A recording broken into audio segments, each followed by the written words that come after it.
এই হাঁস আর পিঁপড়া সমুদ্রের মাঝখানে আটকা পড়েছিল আর পান করার জন্য এতটুকুই পানি ছিল। কিন্তু যখন পিঁপড়া পানি খেতে যায় তখন হাঁস তার পাইপ চিপে ধরে আর নিজে সব খেয়ে ফেলে।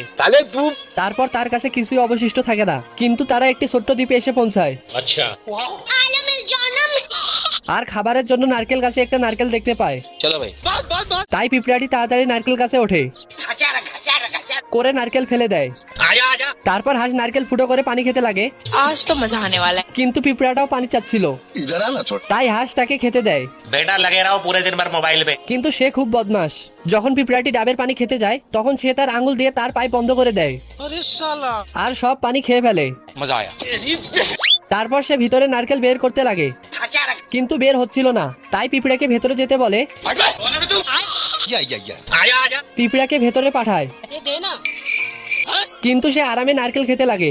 मजा आ गया भाई। তারপর হাঁসকে নারকেল বের করে দিতে যায়, কিন্তু বের হয় না।